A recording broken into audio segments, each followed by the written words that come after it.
Good morning friends, मैं प्रेम कुमार पंकज स्वागत करता हूं आपके अपने YouTube channel one time class में। दोस्तों, जैसा कि मैं आपको बता चुका हूं कि मैं आपको आर्ट्स के सभी सेक्शन हिस्ट्री, ज्योग्राफी, पॉलिटिक्स और economics online one time class पे दूंगा। तो दोस्तों, देर न करते हुए चलते हैं अपने पहले क्लास की ओर। आज मैं आपको अपने क्लास के माध्यम से हिस्ट्री का पहला लेक्चर दूंगा और उसमें बताऊंगा कि इतिहास क्या है। What is history, what is history. तो दोस्तों, बताना चाहूंगा कि इतिहास दो शब्दों से मिलकर बना है, इति प्लस हास। इति प्लस हास, जैसा कि आप जानते हैं, हम लोग जानते हैं कि इति का मतलब होता है बीती हुई घटनाएं, बीती हुई घटनाएं। और हास का मतलब होता है वर्णन, यानी बीती हुई घटनाओं का वर्णन करना इतिहास कहलाता है।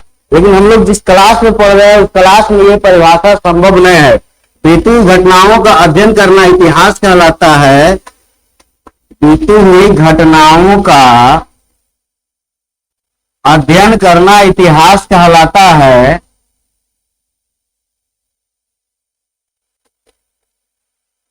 ये परिभाषा संभव नहीं है, तो जानते हैं कि इतिहास का और क्या परिभाषा हो सकता है। तो दोस्तों, देखना चाहेंगे कि इतिहास का क्या परिभाषा हो सकता है। जैसे कि हम लोग जानते हैं दोस्त कि इतिहास को हम किसी न किसी माध्यम से अध्ययन करते हैं, चाहे वो किताब के माध्यम से हो, चाहे पुराने वस्तुओं के माध्यम से हो। पुराने वस्तुओं के माध्यम से इतिहास का अध्ययन करना पुरातत्व की श्रेणी में आता है। और इतिहास का लगभग अध्ययन 1921 से पहले जितना भी हम इतिहास का अध्ययन करते थे, किताबों के माध्यम से अध्ययन करते थे। तो इतिहास के अध्ययन के दो स्रोत हैं। इसी स्रोत के माध्यम से मैं आपको बताऊंगा कि इतिहास क्या। इतिहास के लिए सटीक परिभाषा साहित्यिक एवं पुरातात्विक स्रोतों के माध्यम से, साहित्यिक एवं पुरातात्विक स्रोतों के माध्यम से अतीत का अध्ययन करना, यानी बीती हुई घटनाओं का अध्ययन करना, घटनाओं का अध्ययन करना इतिहास कहलाता है। जी बिल्कुल दोस्तों, इतिहास कहलाता है। ये साहित्य और पुरातत्व के माध्यम से हम अतीत का अध्ययन कर सकते हैं, तभी इतिहास की श्रेणी में। इतिहास में ऐसे लाखों घटना जो बीत गया है, लेकिन इसका वर्णन यदि साहित्य या पुरातात्विक क्षेत्र में है तो हम उसको इतिहास की श्रेणी में नहीं बल्कि हिंदी और साहित्य की श्रेणी में रखते हैं दोस्तों। और ये इतिहास से जो परिभाषा आपको देख रहे हैं, ये इतिहास का बहुत ही सटीक परिभाषा माना जाता है। इतिहास के पिता दोस्त हेरोडोटस को माना जाता है। इतिहास का पिता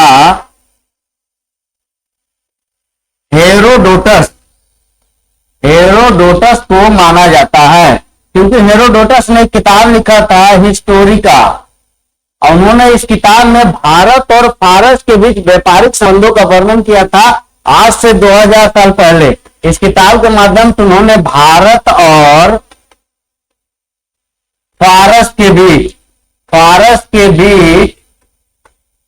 व्यापारिक संबंधों का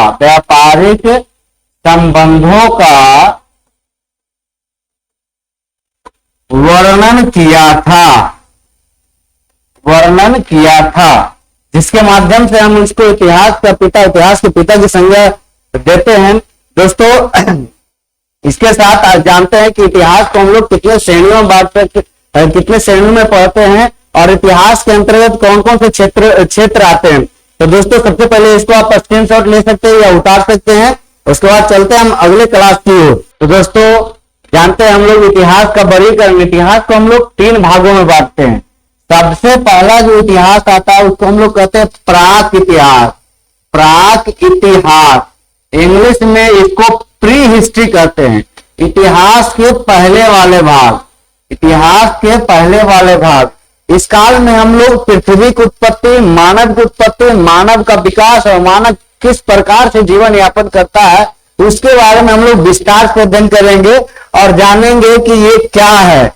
ये इतिहास वैसा इतिहास है जिसमें मानव का पूरा जीवन पत्थरों पे था, नहीं लेखन कला था। टोटल का टोटल जो साक्ष्य मिलता है वो पुरातात्विक स्रोतों के माध्यम से मिलता है। इसकी तिथि हम लोग मानते हैं दोस्तों, इसकी तिथि हम लोग देखते हैं कि अज्ञात युग से, वैसा युग जिसका तिथि ज्ञात ना हो, अज्ञात युग से लगभग 4000 ईस्वी पूर्व तक, 4000 ईस्वी पूर्व तक के काल को प्राक इतिहास में रखते हैं दोस्त।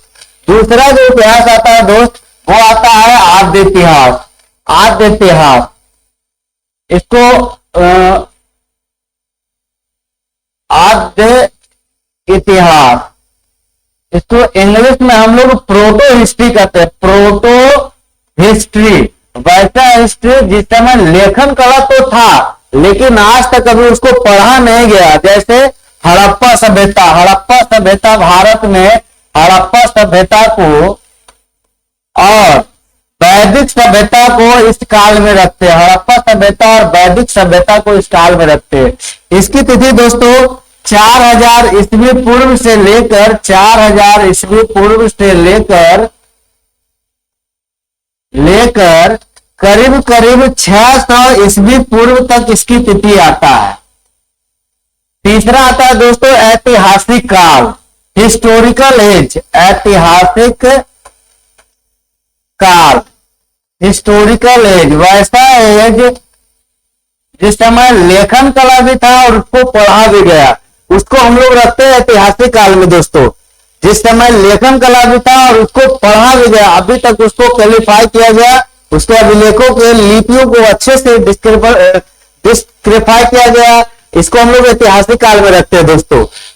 ऐतिहासिक काल की तिथि है दोस्तों 600 ईस्वी पूर्व से लेकर 600 ईस्वी पूर्व से लेकर अब तक दैट मीन्स 1947 तक, 1947 तक, यानी 1947 तक। इसको भी वर्गीकृत कर सकते हैं दोस्त, जैसे कि प्राक इतिहास को हम लोग 3 कालों में बांटते हैं। पूरा पाषाण काल, पूरा पाषाण काल ये इतिहास का सबसे बड़ा काल है। इसमें मानव बड़े बड़े पत्थरों का प्रयोग किया जाता था, करता था औजार और हथियारों के रूप में। दूसरा है साथी दोस्त मध्य पाषाण काल, मेसोलिथिक एज, मध्य पाषाण काल। इस काल की विशेषता यह है कि इस काल में सबसे पहले आदि मानव ने जानवरों को पालतू बनाना सिखाया। और तीसरा काल है नव पाषाण काल, नियोलिथिक एज, नव पाषाण काल। इस काल में आदि मानव द्वारा सबसे पहले खेती की गई। खेती के अलावे चाक का निर्माण किया गया, मिट्टी के बर्तन का निर्माण किया गया, और यहाँ पे जो औजार मिलते थे पॉलिशदार चमकदार औजार मिला करता था। इस काल की तिथि देखते हैं तो अज्ञात युग से 10,000 ईस्वी पूर्व तक, अज्ञात युग से 10,000 ईस्वी पूर्व तक इस काल को रखते हैं। 10,000 ईस्वी पूर्व से 10,000 ईस्वी पूर्व से मध्य 10,000 ईस्वी पूर्व से 8,000 ईस्वी पूर्व के बीच इसकी तिथि को रखते हैं, ईस्वी पूर्व। तीसरा है नव पाषाण काल, 8,000 ईस्वी पूर्व से 4,000 ईस्वी पूर्व के बीच में इस काल को रखते हैं। सबसे बड़ा विकास देखा जाए तो नव पाषाण काल में हुआ। जैसे आदि मानव अचानक जब कच्चा मांस खाता था, भोजन के रूप में प्रयोग करता था, कंदमूल का प्रयोग करता था, और अचानक परिवर्तन करके नव पाषाण काल में कृषि की शुरुआत किया, कृषि का विकास किया। अगले नेक्स्ट क्लास में हम लोग जानेंगे कि नव पाषाण काल क्या है। तब तक के लिए इसको बढ़ाते हैं 1 मिनट। अब जानते हैं दोस्तों आद्य इतिहास काल। आद्य इतिहास काल को भी हम लोग 3 काल में बांटते हैं। प्रोटो हिस्ट्री को भी हम लोग 3 काल में बांटते हैं। सबसे पहला होता है दोस्तों, इस काल में सर्वप्रथम धातु की खोज की गई और आदि मानव द्वारा खोजा गया पहला धातु तांबा था। तो इसको तांबे की खोज के कारण ताम्र पाषाण काल कहा गया। ताम्र पाषाण काल, ताम्र पाषाण काल, इंग्लिश में इसको चारकोलिथिक एज कहते हैं दोस्तों। चारकोलिथिक एज, इस एज में आदि मानव पत्थर का प्रयोग करता था और पत्थर के अलावे धातु के रूप में तांबा का प्रयोग करने लगा। दूसरे काल आते हैं दोस्तों, इस काल में ग्रामीण जीवन का भी विकास हुआ। ग्रामीण जीवन का विकास तथा ग्रामीण बस्तियों का विकास, ग्रामीण बस्तियों का विकास, ग्रामीण बस्तियों का विकास दूसरा देखते हैं दोस्तों, दूसरा कहते हैं कांस्य काल। इस काल में आदि मानव तांबा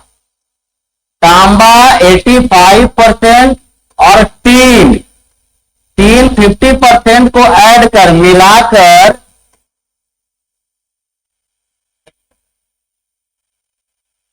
कांसा बनाना शुरू कर दिया, इसलिए इसको कांस्य काल कहते हैं। ये भारत के सबसे विकसित सभ्यता के रूप में आता है दोस्तों। इसको हम लोग हड़प्पा सभ्यता या सिंधु घाटी की सभ्यता कहते हैं।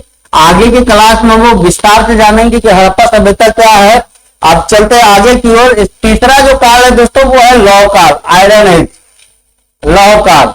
इसको हम लोग दोस्तों वैदिक सभ्यता कहते हैं। वैदिक सभ्यता का लौह काल में पूरी की पूरी वैदिक सभ्यता का विकास हुआ। लेकिन ऐसा माना जाता है कि भारत में लोहे की खोज 1100 ईस्वी पूर्व में हुआ था। 1100 ईस्वी पूर्व में हुआ था। तीसरा काल है दोस्तों, तब तक के लिए इसको स्क्रीनशॉट ले सकते हैं या उतार सकते हैं। तीसरा काल है दोस्तों ऐतिहासिक काल। ऐतिहासिक काल, ऐतिहासिक काल को भी हम लोग 3 भागों में बांटेंगे।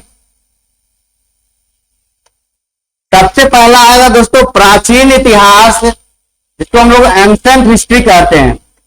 इस काल की शुरुआत इसलिए माना जाता है कि इस काल में 2 नए धर्म, बौद्ध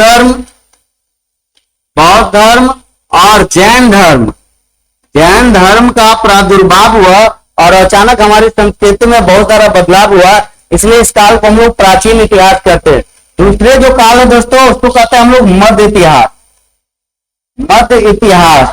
मध्य इतिहास मिडावल हिस्ट्री में हम लोग देखते हैं कि अचानक भारत के अलावा विदेश से यानी अरब से एक नया धर्म भारत में प्रवेश करता है, उसको कहते हैं इस्लाम धर्म। तो दोस्तों इस्लाम धर्म के आगमन से हम लोग मध्यकालीन इतिहास को मानते हैं। इस्लाम धर्म के आगमन से मध्यकालीन इतिहास को मानते हैं। तीसरा काल है दोस्तों आधुनिक काल।